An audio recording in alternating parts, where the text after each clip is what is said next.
Hi guys, good morning, good morning, good morning. Good morning guys, good morning. Ang rose naman ni Jenna ay namulaklak na. Namulaklak na naman ang roses ni Jenna.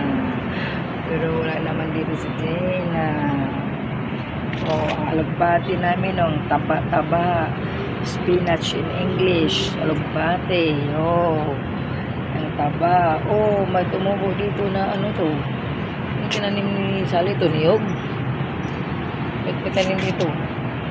Oh, ang aloe vera, aloe vera. Oh, taba ng aming mga alugbati.